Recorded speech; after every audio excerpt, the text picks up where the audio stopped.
puji syukur kita boleh hadir dalam persekutuan Jayapura Youth pada diri kita meski di tengah pandemi, tapi Tuhan masih tetap mau memberikan yang terbaik dalam kehidupan kita sehingga kita bisa penuh antusias semangat dalam persekutuan ini. Oke teman-teman semuanya, sebelum saya akan membawakan sharing firman Tuhan pada malam hari ini, ada pepatah yang mengatakan bahwa tak kenal maka tak sayang. Oleh sebab itu, saya akan memperkenalkan diri saya terlebih dahulu. Jadi, perkenalkan, nama saya Dr. Hendro Dwiki Cesar Male. Dan perlu diketahui kalau saya ini merupakan alumni dari SD Kristen Kaum Kudus Jayapura dan juga TK Kristen Kaum Kudus Jayapura. Dan pada saat SMP, saya meninggalkan kota Jayapura dan melanjutkan studi saya ke Makassar. Dan sampai saat ini saya belum pernah lagi untuk menginjak kaki di tanah Papua. Meskipun begitu, hati dan pikiran saya tetap masih sama seperti orang-orang Papua, yaitu cinta dengan daerah tempat tinggal saya, yaitu Jayapura, Papua. Dan saya akan selalu merindukan untuk pernah kembali ke sana. Bahkan suatu hari nanti saya ingin sekali untuk mengabdi di tanah kelahiran saya. Ya, bisa lihat foto di bagian bawah. Ya, di sini saya menggunakan baju APD lengkap.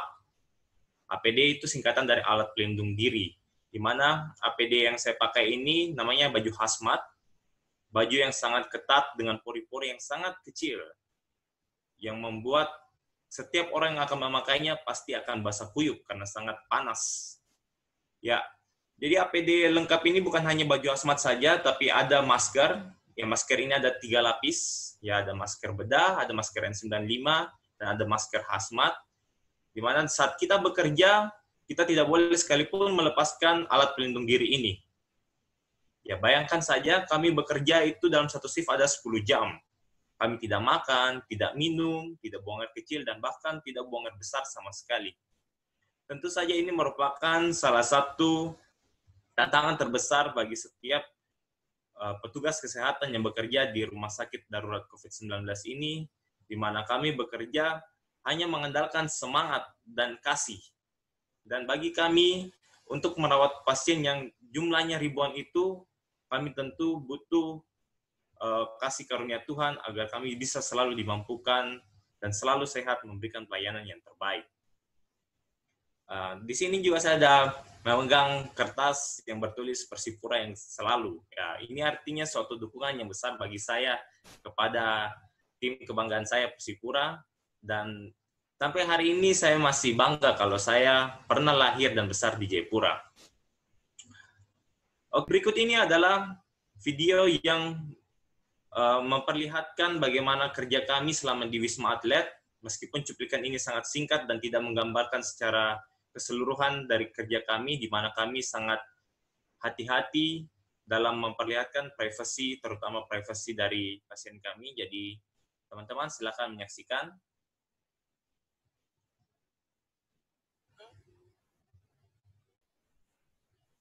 Ya, perlu diketahui kalau Wisma Atlet ini ada terdiri dari 9 tower, di mana 4 tower itu untuk pasien dan 3 tower itu untuk relawan, sedangkan 2 tower lainnya itu untuk fase dekontaminasi. Ya, sebelum kami bekerja, kami akan dikumpulkan seperti ini untuk mendapatkan pengarahan dan materi, agar nantinya pada saat kami bekerja, kami semua itu memiliki suatu kesepahaman dalam melayani pasien.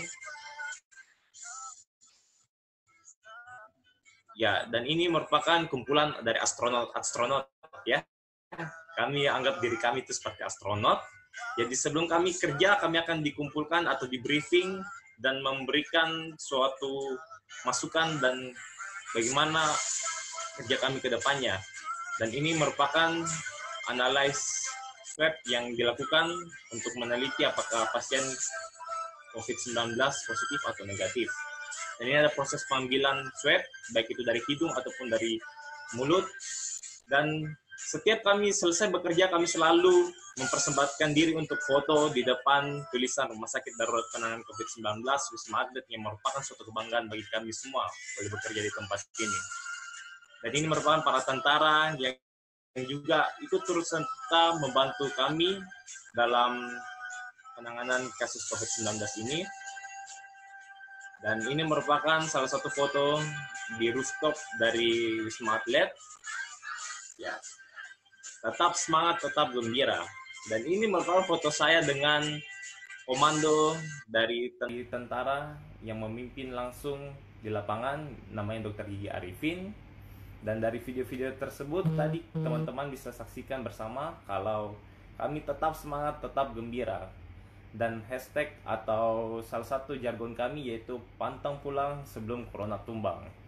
Teman-teman semuanya masih tetap setia dalam kehidupan ini dan jangan pernah menyepelekan apa yang telah dilakukan atau yang telah ditentukan dari pemerintah, yaitu kebijakan new normal, agar kita semua bisa terhindar dari COVID-19 dan kita semua bisa hidup sehat dan bisa bebas dari COVID-19.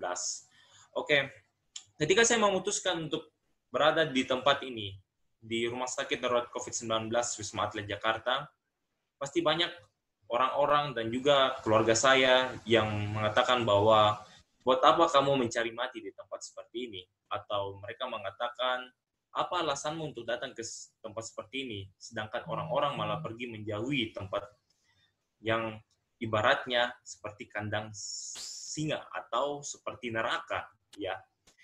Oke, yang menjadi alasan saya kenapa saya mau datang untuk bisa mengabdi, berdiri di garis depan bersama dengan teman-teman petugas kesehatan yang lain, melayani pasien-pasien COVID-19 di tempat ini, yaitu adalah Kolose 3 ayat 23.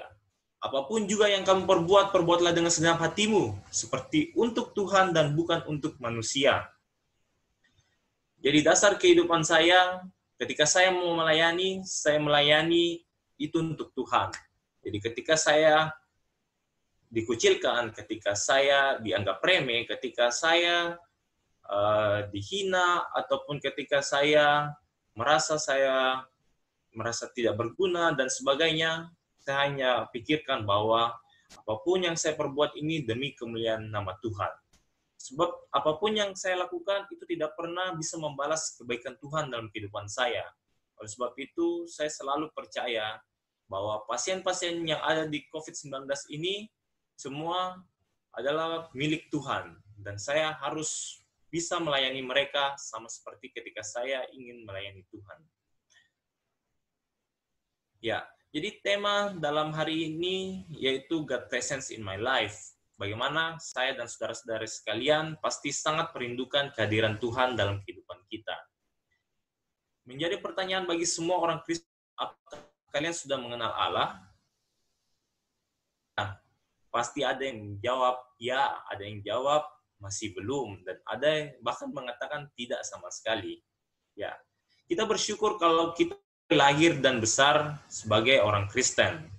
Apalagi saya mengucap syukur kalau saya bisa memulai langkah yang baik dengan bersekolah di SD Kristen Kawan Kudus Jayapura, di mana menjadi suatu start iman yang sangat baik ketika saya dibimbing oleh guru-guru saya dan juga boleh dilatih berdoa, boleh dilatih baca Alkitab, boleh dibiasakan untuk mengikuti ibadah, dan hal-hal kecil seperti itu saya bawa terus sampai saya dewasa sampai saat ini.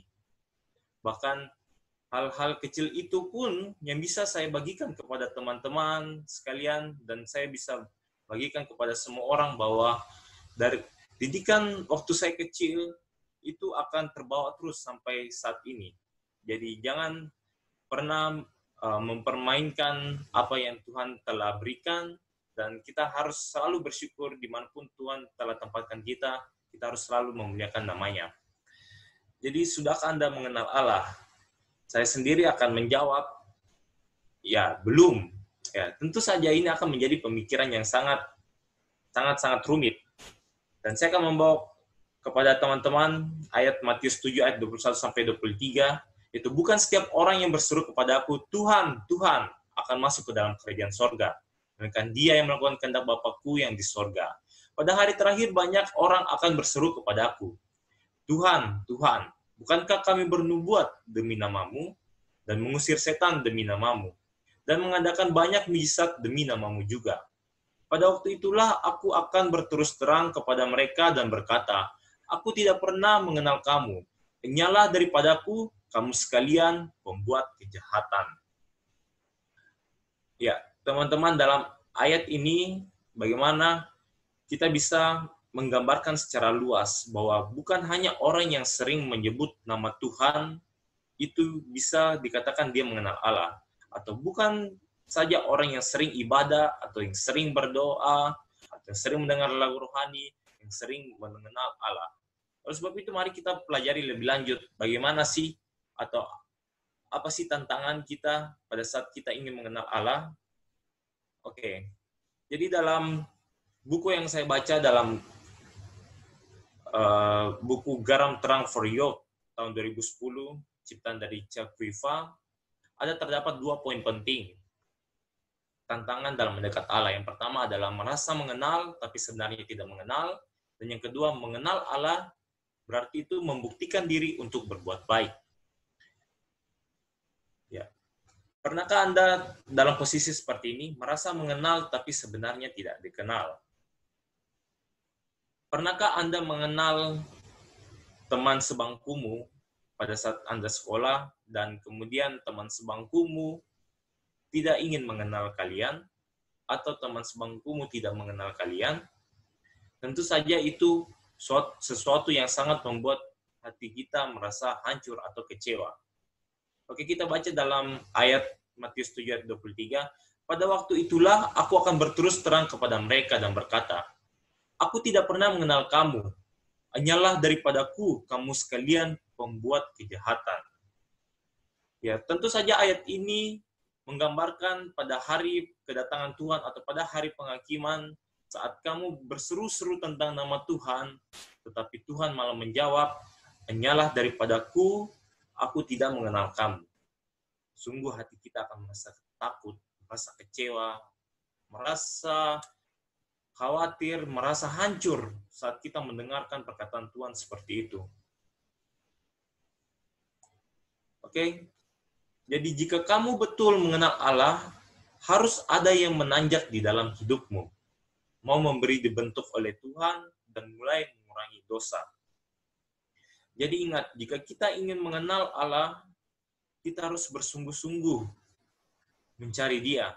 Kita harus mengutamakan Dia. Kita harus memiliki suatu waktu yang khusus bersama-sama dengan Dia. Bahkan saya ingat pada waktu pertama kali saya boleh merasakan hadirat Tuhan dalam kehidupan saya, justru pada saat saya masih SD, kelas 2. Saya ingat ketika saya pulang dari sekolah minggu, entah ada Roh Kudus yang merasuki saya atau bagaimana, saya memperkenankan diri untuk tetap stay di dalam kamar di saat kakak saya dan keluarga saya ada berkumpul di ruang tamu, tapi saya tetap ada di kamar saya dan mencoba untuk membaca firman Tuhan. Ketika itu saya membaca firman Tuhan kurang lebih hingga sampai 5 pasal, dan setelah saya membaca firman Tuhan 5 pasal itu, saya duduk dan berdoa. Dan saya berdoa sangat lama dan saya sangat merasakan nyaman, kayak ada hadirat Tuhan di sana. Saya menangis dan merasakan Tuhan hadir dalam kehidupan saya. Ya, sebagaimana perlu teman-teman ketahui bahwa saya waktu kecil itu sangat sulit untuk memulai bicara, di mana menurut dari orang tua saya bicara itu pada usia kurang lebih 3 atau sampai 4 tahun. Ya, ini tentu merupakan suatu kelambatan dalam berbicara yang dialami oleh anak-anak, dan saya mengalami itu. Dan pola pikir saya ketika saya SD, mulai masuk SD kelas 1, itu tidak seperti teman-teman yang lain. Saya sangat lambat dalam menerima pelajaran. Tetapi pada saat hari itu di mana saya boleh merasakan hadirat Tuhan, pada saat kelas 2 SD, saya merasakan bahwa ada perubahan yang sangat besar dalam kehidupan saya. Mulai hari itu saya boleh mendapatkan perubahan yang saya rasa cukup signifikan dalam hal akademik. Ya, mulai dari kelas 2 sampai kelas 6, kita tidak pernah lepas dari posisi 5 besar. Tentu ini merupakan suatu kebanggaan bagi saya dan kedua orang tua saya.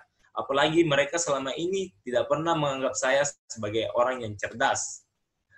Puji Tuhan, mungkin ini merupakan sharing yang kecil, tapi ya ini bisa mungkin memotivasi saudara supaya jika kita hidup di dalam Tuhan dan kita mau memberi diri dibentuk olehnya dan ingin mengurangi dosa-dosa kita, saya selalu percaya ada perubahan yang terjadi pada hidup saudara. Oke, kemudian pada poin berikutnya yaitu mengenal Allah berarti membuktikan diri untuk berbuat baik. Ya, di zaman sekarang pasti orang-orang ingin selalu dikenal baik. Ya, jadi setiap ada perbuatan baik apapun selalu di-share lewat story Facebook, story Instagram, selalu minta difoto agar di-upload di Instagram atau upload di media sosial lainnya. Semuanya agar mereka ingin terlihat baik. Tapi apakah itu sudah cukup benar di mata Tuhan? Oke, ingat ya saudara-saudara, kalau perbuatan baik bagi orang Kristen itu adalah means atau sarana. Beda dengan perbuatan baik bagi orang-orang di agama lain yang artinya untuk mencapai sesuatu. Ya, sesuatu seperti apa? Seperti hadiah, pahala, atau hal-hal baik yang diinginkan. Itu adalah suatu perbuatan baik yang diinginkan oleh agama lain. Tapi ingat, Yesus sudah memberikan dirinya untuk mati di kayu salib untuk menebus dosa-dosa umat manusia. Dan itu merupakan perbuatan terbaik yang pernah Tuhan berikan dalam kehidupan kita yang tidak bisa dibalaskan oleh perbuatan baik dari kita sendiri. Ingat ya, harus ditanamkan dalam kehidupan kita sebagai orang Kristen, sebagai orang percaya bahwa apapun yang kalian lakukan selama ini tidak akan pernah bisa membalaskan kebaikan Tuhan. Oke, kita baca dalam Efesus 2 ayat 1 sampai 4. Ya, kamu dahulu sudah mati karena pelanggaran-pelanggaran dan dosa-dosamu. Kamu hidup di dalamnya karena kamu mengikuti jalan dunia ini. Karena kamu mentaati penguasa kerajaan angkasa, yaitu roh yang sekarang sedang bekerja di antara orang-orang durhaka. Sebenarnya dahulu kami semua juga terhitung di antara mereka. Ketika kami hidup di dalam hawa nafsu daging dan menuruti kehendak daging, dengan cara pikiran kami yang jahat, pada dasarnya kami adalah orang-orang yang harus dimurkai sama seperti mereka yang lain. Tetapi Allah yang kaya dengan rahmat oleh karena kasih-Nya yang besar yang dilimpahkan kepada kita. Oke? Jadi dari ayat ini kita bisa pelajari bahwa sesungguhnya manusia tidak bisa terlepas dari dosa. Dan sudah pasti manusia tempatnya adalah di neraka. Tetapi oleh karena dengan rahmat dan kasih dari Tuhan itu, dari Yesus Kristus yang telah memberikan dirinya yang mati di kayu salib, kita boleh diberikan anugerah untuk bisa lebih dekat dengan Dia, untuk bisa merasakan Dia dalam kehidupan kita, dan kita bisa meminta apapun kepada Tuhan, meskipun yang kita lakukan setiap hari adanya adalah penuh dengan dosa-dosa dan dosa. Jadi, dengan apakah kita bisa membalaskan segala kebaikan Tuhan itu? Jadi, lakukan saja perbuatan baik sebaik apapun yang kamu bisa lakukan. Tapi ingat, lakukannya itu untuk Allah, bukan untuk melihat atau memperlihatkan diri kepada manusia bahwa kalian itu baik. Oke, jadi tujuan hidup setiap orang Kristen setelah diselamatkan adalah bergaul karib sebab Allah baik dan memuliakan dia di dalam setiap dimensi kehidupannya. Lalu setelah kita mengenal Allah, kita pasti akan berpikir, apa sih tanda-tanda yang bisa membuat kita mengenal dengan Allah? Tentu saja yang pertama kita harus memiliki hati yang remuk dan rendah hati. Kita baca pada Yesaya 57 ayat 15, sebab beginilah firman yang maha tinggi dan yang maha mulia, yang bersemayam untuk selamanya dan yang maha kudus namanya. Aku bersemayam di tempat tinggi dan di tempat kudus, tetapi juga bersama-sama orang yang remuk dan rendah hati, untuk menghidupkan semangat orang-orang yang rendah hati dan untuk menghidupkan hati orang-orang yang remuk. Ya, dalam ayat ini Yesaya mencantumkan berkali-kali kata remuk dan rendah hati. Arti remuk di sini di mana manusia harus memiliki hati yang hancur sehingga ia boleh merasakan adanya perubahan Tuhan dalam kehidupannya. Jadi pada saat hati yang hancur, tentu saja kita akan selalu atau kita ingin sekali hadirat Tuhan itu hadir di dalam kehidupan kita dan merubah kehidupan kita. Oleh sebab itu, dalam Yesaya dia mengatakan orang yang remuk dan rendah hati. Ya, kata rendah hati di sini sudah pasti di mana seseorang yang ingin dirinya diubah oleh Tuhan, dia harus merendahkan dirinya serendah-rendahnya. Bahkan dia harus menganggap bahwa tidak ada yang lebih besar dari Tuhan. Dia memberikan dirinya seutuhnya untuk kemuliaan Tuhan, dan biarlah Tuhan yang mencampur tangan untuk merubah dirinya menjadi lebih baik. Oke, kemudian tanda jika kita sudah mengenal Allah, kita akan haus akan firman Allah. Ya, dalam kehidupan saya pribadi, selain kehidupan dengan Allah pada saat saya SD kelas 2, saya juga mengalami perubahan kedua pada saat saya kuliah. Di mana pada saat saya kuliah di kedokteran pada semester kedua, saya merasakan betul bagaimana Tuhan bisa mengubah saya. Saya pribadi merupakan orang yang kurang suka dalam pelajaran biologi atau tentang sains atau kedokteran. Sedangkan saya ini merupakan orang yang sangat suka dengan angka-angka. Saya sangat suka dengan matematika, fisika, kimia, tapi saya sangat tidak suka dengan hal-hal yang berbau dengan hafalan. Tentu saja dalam kedokteran kita dituntut untuk bisa menghafal atau bisa membaca banyak buku dalam 1-2 hari. Tapi itu sangat berat menurut saya. Sehingga suatu ketika saya merasakan bahwa saya sangat tidak mampu untuk bersekolah atau saya sangat salah dalam memilih jurusan saya di kedokteran ini. Lalu saya mencoba untuk merenungkan diri, saya berdoa, saya meminta hadirat Tuhan untuk hadir dalam kehidupan saya. Kemudian saya mencoba untuk membaca firman Tuhan, dan dalam firman Tuhan itu saya mendapatkan suatu ayat yang saya cantumkan dalam slide ini, yaitu Wahyu 21 ayat 6. Firman-Nya lagi kepadaku, semuanya akan terjadi. Aku adalah Alfa dan Omega, yang awal dan yang akhir. Orang yang haus akan kuberi minum dengan cuma-cuma dari mata air kehidupan. Oke. Tentu saja dari firman ini saya belajar bahwa semua yang terjadi dalam kehidupan ini tidak ada yang sulit. Tuhan adalah awal dan akhir. Tuhan akan memberikan apa yang kita inginkan, asal kita bisa hidup sesuai dengan firman-Nya. Pada hari itu, saya memutuskan untuk rajin membaca firman Tuhan. Dan rajin membaca firman Tuhan saya lakukan pada pagi hari. Dan itu continue saya lakukan sampai saat ini.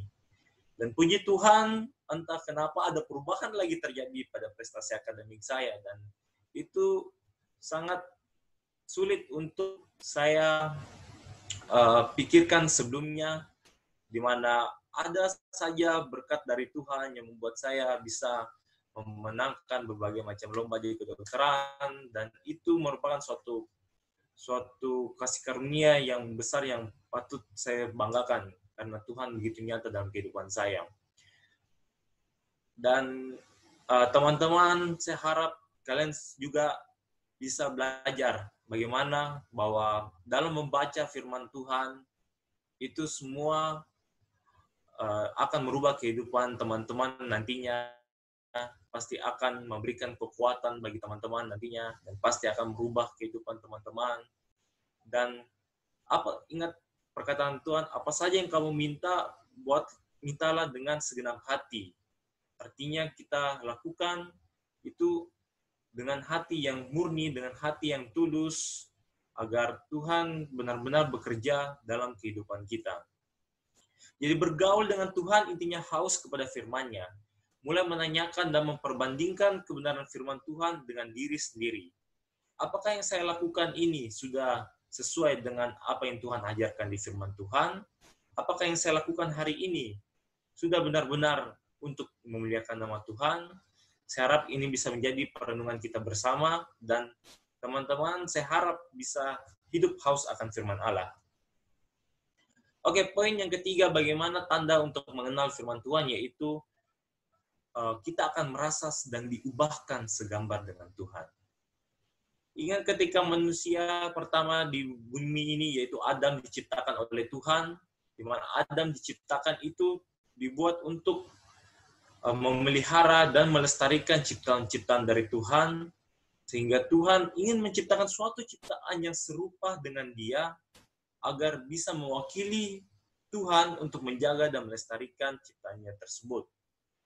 Oleh sebab itu ingat, karena Tuhan sudah memiliki tujuan utama untuk menjadikan kita serupa dan segambar dengan Dia, maka tidak pernah ada suatu apapun yang dapat menghalangi kalian untuk bisa segambar dengan Tuhan. Dan kita baca pada Roma 8 ayat 29, semua orang yang dipilihnya dari semula, mereka juga ditentukannya dari semula untuk menjadi serupa dengan gambaran anaknya, supaya ia, anaknya itu, menjadi yang sulung di antara banyak saudara. Oke, tentu saja Tuhan sangat menyayangi kita. Bahkan Dia selalu memberikan kita kesempatan-kesempatan untuk bisa merubah diri kita, untuk bisa meminta ampun jika kita melakukan dosa. Kita selalu diberikan kesempatan, diberikan hidup, diberikan nafas, agar Tuhan selalu memastikan bahwa kita bisa sesuai dengan yang Dia mau pada saat awal penciptaannya, yaitu serupa dan segambar dengan Dia. Jadi setelah ada kelahiran baru, maka ada perubahan di dalam hidup. Jadi Tuhan akan selalu berbuat sesuatu dalam kehidupan kalian sampai kalian benar-benar boleh merasakan Dia di dalam kehidupan. Baru itu ada, kalian akan berbuat sesuai dengan kehendak firman Tuhan, yaitu kesucian, di mana kesucian ini merupakan suatu syarat di mana kita boleh hidup sesuai dengan kehendak Allah. Kita bisa mengenal Tuhan, mengenal diri sendiri dan dunia, dan kita bisa tahu apa tujuan dari kehidupan kita. Oke, setelah kalian yakin bahwa Allah ada di dalam hidupmu, cobalah untuk renungkan kembali dan bisa memahami apa kehendak Tuhan dalam kehidupan kita. Dan pastikanlah bahwa hidupmu pasti akan berubah suatu hari nanti, dan bisa sama-sama menyatakan dalam kehidupan kalian bahwa God presence in my life. Hadirat Tuhan ada dalam hidup saya. Oke, sekian, terima kasih dalam sharing saya pada hari ini. Semoga bisa memberkati teman-teman sekalian. God bless you. Ya, terima kasih Saudara Hendro. Saya pikir ini kesaksian yang cukup mengharukan ya. Buat saya pribadi juga ada kisah-kisah mujizat juga di sana. Dari mulai mujizat keselamatan yang dialami melalui pengorbanan Kristus ya, tapi juga perubahan-perubahan hidup yang dialami. Salah satu yang membedakan agama Kristen dengan liberalisme kan itu ya. Karena liberalisme itu anti mujizat, sedangkan kita orang Kristen percaya mujizat. Dan mujizat tertinggi adalah ketika orang berdosa itu diselamatkan oleh Tuhan. Ya. Nah, jadi kita mengucap syukur, dan pesan Injil yang disampaikan oleh orang-orang awam seringkali jadi lebih kuat ya pesannya ya, ketimbang kalau kita rohaniwan yang menyampaikan. Oke teman-teman, kita sudah mendengarkan sharing firman Tuhan yang luar biasa dari Kak Hendro. Terima kasih Kak Hendro untuk sharingnya, sangat memberkati. Dan saat ini teman-teman, saya berikan kesempatan bagi teman-teman, mungkin ada yang ingin bertanya. Tentunya di tempat atau di Semaat itu kan pasti bertemu dengan teman-teman, orang-orang dengan latar belakang berbeda, mungkin bertemu dengan agamanya beda juga. Bagaimana cara Hendro menjadi saksi di tengah Kak Hendro bekerja, gitu, di tempat Kak Hendro bekerja di Wisma Atlet. Seperti apa caranya Kak Hendro dapat mensaksi mereka, sehingga mereka itu dapat melihat bahwa di dalam kehidupan Kak Hendro benar-benar Kristus. Seperti itu. Ya, terima kasih. Langsung saya jawab saja ya. Ya, terima kasih atas pertanyaan dari Miss Julia. Ya, suatu pertanyaan yang sangat memberkati. Jadi, ketika saya berbicara ataupun ketika saya visit dengan pasien-pasien saya tidak pernah mau menanyakan dia agama apa. Bagi saya semua pasien itu memiliki hak yang sama pada saat dia berbicara dengan saya.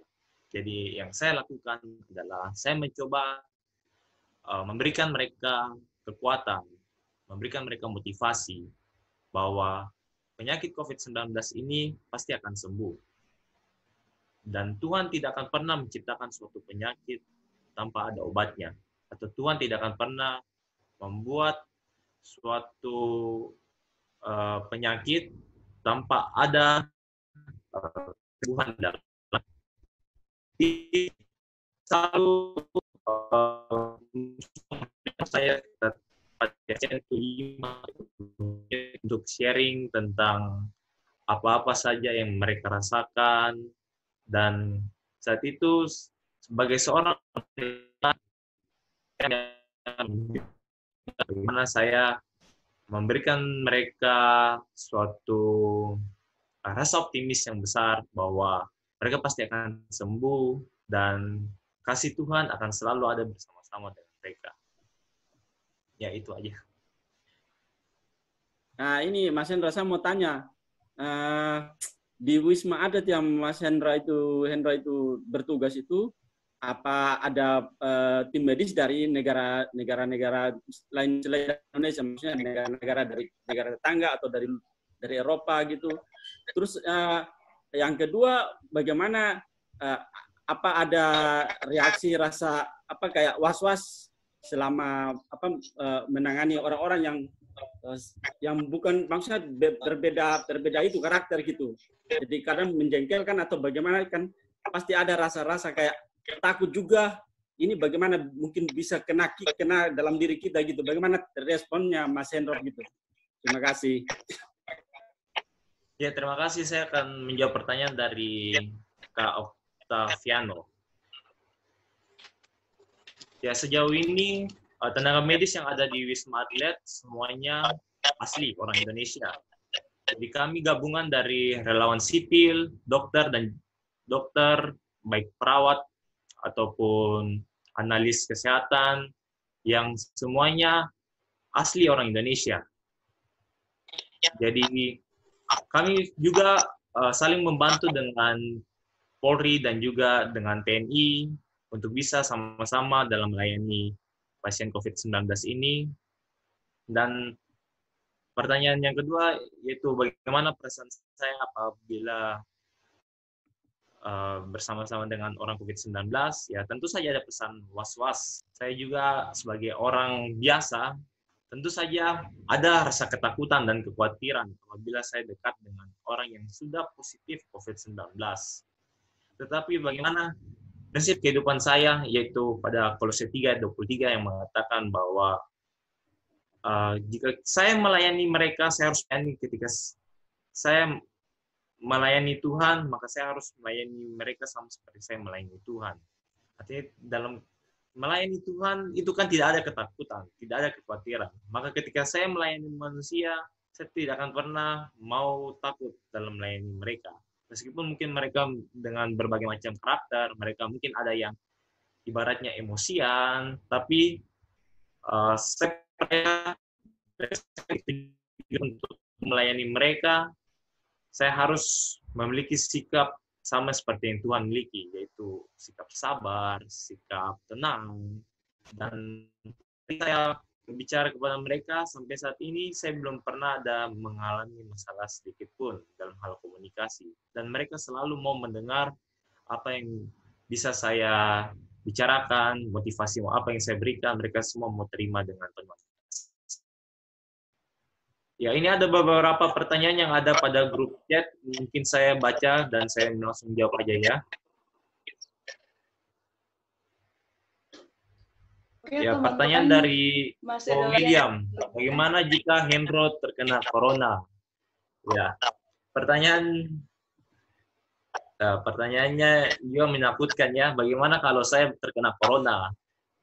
Nah, ingat, kita harus kembali lagi dalam firman Tuhan. Apapun yang kita lakukan harus kembali lagi pada firman Tuhan. Firman Tuhan mengatakan percobaan yang kamu alami hanyalah percobaan biasa yang tidak melebihi batas kekuatanmu. Jadi saya percaya kalaupun saya kena corona, itu hanya pencobaan-pencobaan biasa yang tidak akan melebihi batas kekuatan saya. Saya akan tetap tenang dan terus bersyukur dalam keadaan saya saat itu, dan saya selalu optimis dan percaya bahwa Tuhan pasti akan menyembuhkan saya. Jadi selama saya di sini, saya tidak akan pernah merasa takut dan khawatir. Sebab dari awal motivasi saya itu memang murni untuk melayani Tuhan. Jadi saya tahu Tuhan pasti akan memberikan yang terbaik bagi kehidupan saya. Ya, kemudian ada pertanyaan lagi dari Shio. Tadi kan kakak mengatakan bahwa kakak suka dengan pelajaran yang berkaitan dengan angka-angka. Namun hal apa yang menjadi alasan paling dasar hingga kakak mengambil jurusan kedokteran? Ya, terkadang dalam kehidupan ini ada beberapa rahasia yang tidak bisa manusia ilhami atau manusia pikirkan sebelumnya. Sama seperti kayak jurusan kedokteran, kenapa saya bisa ada di situ dan kenapa saya mau ambil. Ya. Jadi ketika saya ingat waktu SMPTN lalu, saya sudah berpikir bahwa saya akan sesuai dengan cita-cita saya menjadi seorang teknik sipil. Tetapi entah kenapa tiba-tiba kedua orang tua saya menginginkan anaknya yang dokter, seorang anak yang dokter. Akhirnya saya mendengar apa yang menjadi alasan dari orang tua saya, dan itu menjadi suatu motivasi besar bagi saya untuk bisa mengambil jurusan di kedokteran. Ya, itu hanya 1 hari sebelum saya memilih wahana. Tentu belum ada pikiran bagi saya sebelumnya untuk belajar atau tertarik dengan hal-hal kedokteran. Tapi ya mungkin dari orang tua, Tuhan membawa saya untuk bisa memiliki fakultas ini dan bisa berkarir menjadi seorang dokter sampai saat ini. Hendro pernah berada di kondisi terpuruk secara fisik dan mental ketika bekerja di Wisma Atlet. Jika pernah, bagaimana Kak Hendro menghadapinya? Oke. Sampai saat ini saya belum ada mengalami kondisi terpuruk secara fisik ataupun mental ketika bekerja di Wisma Atlet.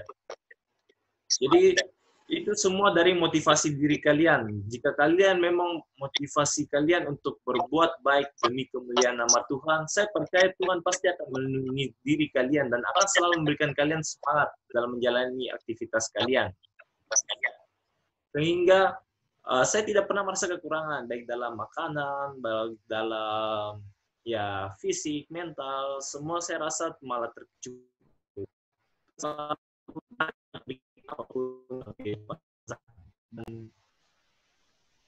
Seperti yang Tuhan ajarkan dalam doa Bapa kami, berikanlah kami makan kami secukupnya.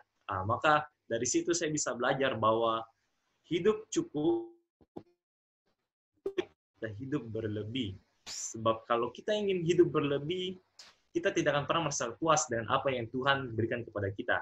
Tapi jika kita ingin hidup cukup dan selalu bersyukur dengan yang Tuhan berikan, maka apapun yang kita makan, apapun yang kita minum, apapun yang kita rasakan, kita selalu percaya itu yang terbaik dari Tuhan, dan kita tidak akan pernah mengeluh akan hal itu. Kemudian, bagaimana kalau pasangan kakak nggak mau mengikuti panggilan hidup kakak? Apa kriteria cewek pasangan kakak? Ya, pertanyaan dari Prasetyo. Ya, mengenai pasangan hidup saya, ya saya percaya Tuhan pasti akan memberikan pasangan di waktu yang tepat dan dengan cara yang tepat. Tidak terlalu lama dan tidak terlalu cepat. Dan pasti Tuhan akan selalu berikan yang terbaik. Jadi ketika Tuhan memberikan saya suatu pasangan di kemudian hari, saya satu hal yang akan saya ajarkan kepada dia, bahwa dia harus bisa hidup di dalam Tuhan. Itu yang pertama. Jadi hidup di dalam Tuhan seperti apa? Ya seperti yang sudah saya share pada firman tadi. dia harus hidup sesuai dengan kebenaran firman Tuhan, dan harus kita hidup serupa dan segambar dengan Tuhan, dan dia bisa menjadi berkat bagi orang-orang di sekelilingnya. Kemudian apa kriteria cewek pasangan kakak? Ya, yang jelas dia perempuan. Dan untuk kriteria selanjutnya, mungkin sebenarnya bukan ya, saya tidak pernah mau mematok kriteria pasangan saya seperti apa. Tapi kadang orang tua yang memiliki kriteria saya, dan saya selalu menghormati kedua orang tua saya karena saya menghormati mereka sebagai wakil Tuhan di dunia ini. Tentu saja kalau orang tua saya setuju, pasti saya juga akan merasa itu sudah kriteria saya. Kemudian secara pribadi, Kak Hendro pernah bertanya tidak, corona ini kapan akan selesai? Ya, bukan cuma saya saja, tapi mungkin saudara-saudara sekalian yang ada di sini juga tanya, kapan corona akan selesai? Ya, peneliti dari berbagai belahan negara manapun, baik itu negara maju seperti Amerika, Cina, ataupun negara-negara Eropa, semua belum ada yang bisa memastikan kapan corona ini akan selesai. Oleh sebab itu, ya kebijakan seperti new normal itu bukan hanya dilakukan di Indonesia, tapi dilakukan di seluruh dunia. Karena memang untuk penyakit saat ini, itu memiliki tingkat kesusahan yang sangat tinggi untuk bisa dicari obat dan juga vaksinnya. Ya, virus COVID-19 itu sendiri merupakan penyakit self-limiting disease pada umumnya, yaitu penyakit yang dapat sembuh sendiri. Tetapi ada beberapa manusia dengan genetik tertentu malah akan susah untuk menyembuhkan virus COVID-19 ini. Dan tingkat penularan yang sangat luas dari COVID-19 yang menyebabkan penyakit ini masih akan terus berkembang. Bahkan dia akan bermutasi. Jadi COVID-19 yang ada di Indonesia ini bisa saja berbeda dengan COVID-19 yang ada di Cina ataupun di Amerika. Karena dia akan terus bermutasi. Dan tetap saya percaya, tetap saya optimis bahwa suatu hari nanti Tuhan Yesus pasti akan memakai orang-orang, baik itu para peneliti ataupun para dokter yang bisa menemukan vaksin ataupun obatnya, dan kita bisa hidup bebas dari COVID-19. Oke, ada lagi pertanyaan? Oke Kak, nanti kita lanjut lagi setelah ibadah ini selesai, kalau misalkan ada teman-teman lagi yang mau bertanya. Teman-teman yang diberkati Tuhan, kesimpulan yang bisa saya ambil dari firman yang saya dengarkan di malam hari ini adalah, orang yang mengenal Allah adalah orang yang tahu apa yang menjadi kemauan dan kehendak Allah untuk selalu dilakukan. Karena ada kerinduan akan Allah dan firman-Nya. Namun teman-teman, orang-orang tidak akan pernah tahu apa isi hati kita. Apakah benar di dalam hati kita ini telah ada Kristus? Jadi bagaimana orang dapat tahu? Orang dapat melihat apakah Kristus ada dalam hati kita lewat buah yang kita hasilkan. Karena itu teman-teman, lakukanlah perbuatan yang baik, agar ketika orang melihatnya, mereka dapat tahu bahwa di dalam kehidupan kita ada Kristus yang bertahta dan berkuasa. Demikianlah untuk perenungan firman dan kesaksian yang telah disampaikan oleh Kak Hendro. Saya percaya bahwa bukan hanya saya saja yang diberkati, tetapi teman-teman semuanya juga pasti diberkati melalui firman yang telah kita dengarkan bersama-sama. Teman-teman yang diberkati Tuhan, saat ini kita akan memberikan persembahan. Dan teman-teman, persembahan yang telah teman-teman kumpulkan, dapat teman-teman bawa ke gereja, menyerahkannya kepada Ibu Christine. Atau juga teman-teman bisa langsung transfer ke nomor rekening Gereja Kristen Kalam Kudus Jayapura. Nomor rekeningnya sudah ada di layar teman-teman. Saya berikan kesempatan teman-teman untuk screenshot kalau teman-teman tidak bisa menghafalkan nomor rekeningnya, atau teman-teman bisa mencatat nomor rekening BCA atas nama Gereja Kristen Kalam Kudus Jayapura dengan keterangan kolekte ibadah atau persembahan pemuda Gereja Kristen Kalam Kudus Jayapura. Oke teman-teman, saya hitung sampai 5, teman-teman silakan screenshot ya. 1, 2, 3, 4, 5. Oke teman-teman, saat ini kita akan masuk dalam doa syukur. Sekaligus dengan doa penutup, saya minta kesediaan Pendeta Cahyo untuk menuntun kita di dalam doa.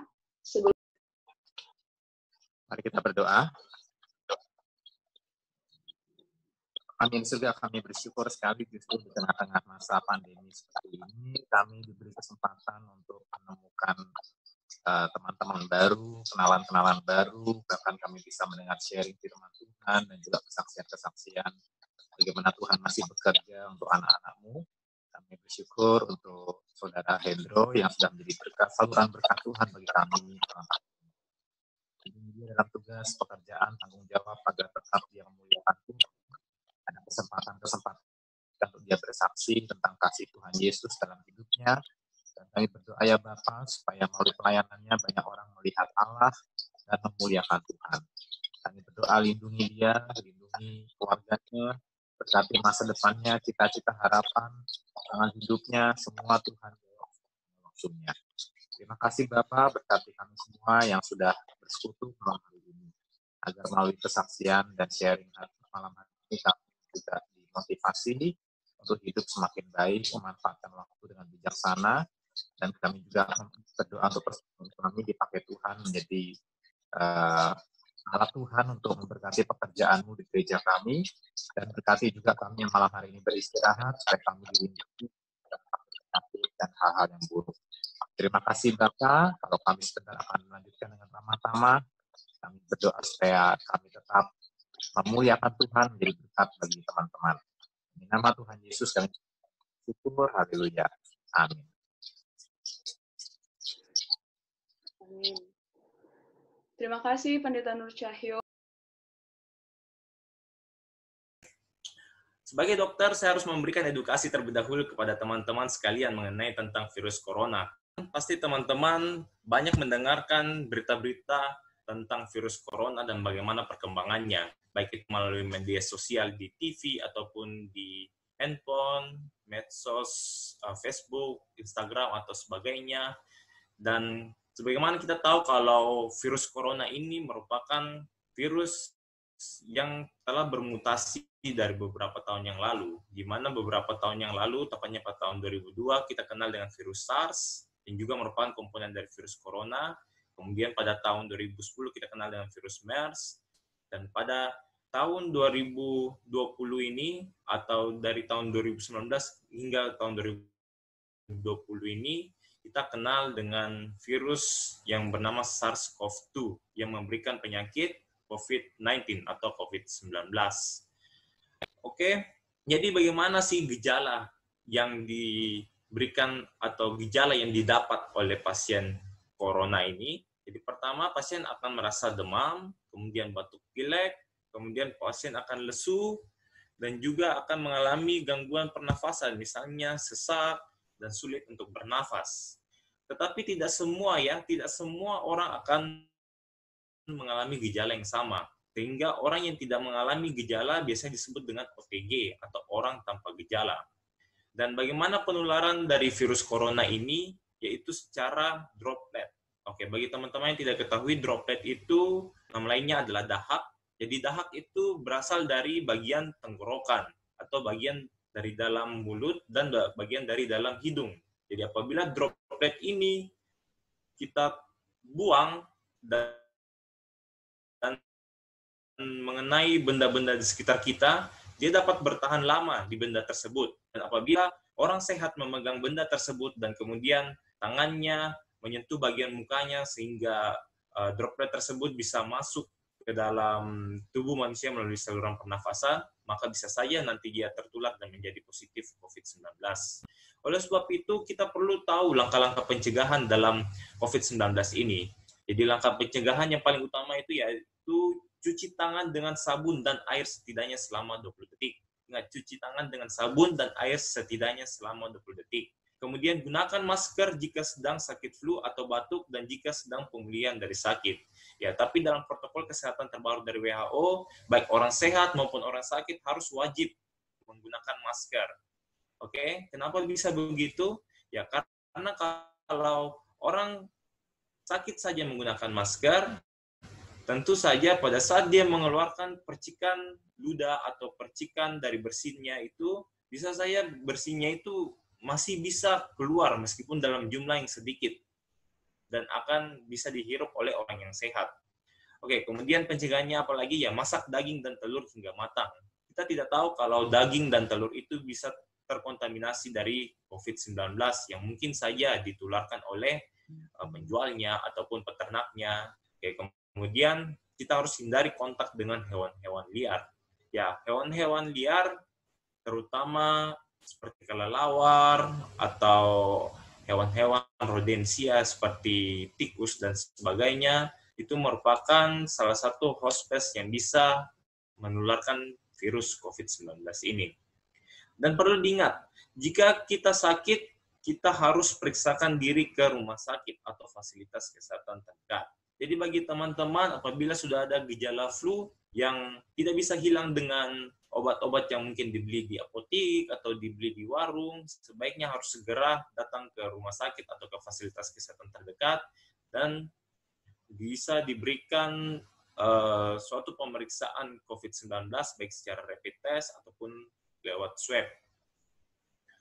Oke, kemudian ada beberapa lagi pencegahan seperti hindari menyentuh mata, hidung, mulut dengan tangan yang kotor, kemudian hindari kontak dekat dengan orang-orang sakit. Ya, jadi kita harus menjaga jarak kurang lebih 1 meter. Ya, kemudian tutup hidung dan mulut saat bersin dan batuk, dan jaga benda dan permukaan di rumah atau ruang kerja Anda supaya bersih dan selalu didesinfeksi. Oke, pasti teman-teman merasa bosan jika saya menceritakan tentang virus corona ini, karena mungkin hampir seluruh media akan menjelaskan mengenai virus corona, dan mungkin teman-teman bisa lebih tahu banyak daripada apa yang saya sampaikan pada saat ini. Oke, bagaimana sih perkembangan kasus coronavirus di Indonesia? Ya, ini data yang saya ambil dari worldserometer.info pada hari ini, Kamis, di mana kita lihat jumlah coronavirus di dunia ada 7.478.234 kasus. Dan korban yang meninggal ada 419.391 orang, dan yang sembuh 3.792.244 orang. Tentu saja teman-teman semuanya pasti merasa takut dan gelisah, karena angka-angka ini semakin hari semakin terus bertambah. Tapi saya yakin percaya jika kita hidup di dalam naungan Tuhan, hidup disiplin dalam protokol kesehatan, saya percaya penyakit ini tidak akan pernah menghampiri kehidupan kita atau bahkan keluarga kita sekalipun. Ya, kita lihat Indonesia bahkan berada di peringkat 32 dibandingkan dari 200 negara yang saat ini terdapat kasus COVID-19. Ya, ini merupakan suatu permasalahan besar, karena Indonesia telah menyumbang 35.295 korban COVID-19, di mana 2.000 diantaranya sudah meninggal dunia.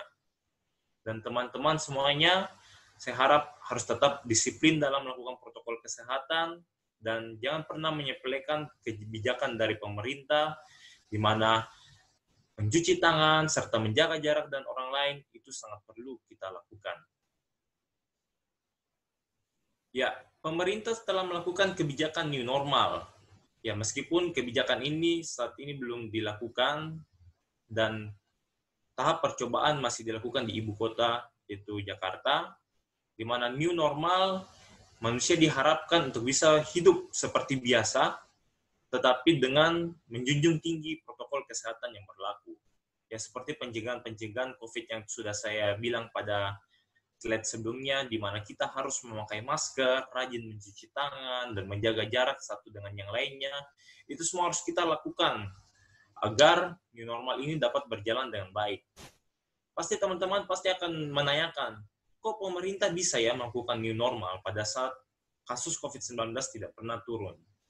Oke, kalau teman-teman ingin pelajari lebih dalam, tentu saja Pak, setiap kebijakan yang diambil pemerintah ada sisi negatif dan sisi positifnya. Dan ada juga alasan kenapa pemerintah bisa mencanangkan new normal. Jadi yang pertama, kenapa pemerintah menjalankan new normal? Tentu karena sampai saat ini belum ada ilmuwan yang tahu kapan COVID-19 ini akan berakhir. Ya, saya ingin katakan kalau vaksin pun sampai saat ini belum ada yang tahu kapan harus ada dan kapan akan disebarluaskan di dunia ini. Jadi teman-teman semuanya jangan pernah takut, tetap saja menjalani new normal dan bisa hidup seperti orang biasanya, bisa beraktivitas seperti sedia kala, tapi tetap menjaga protokol kesehatan.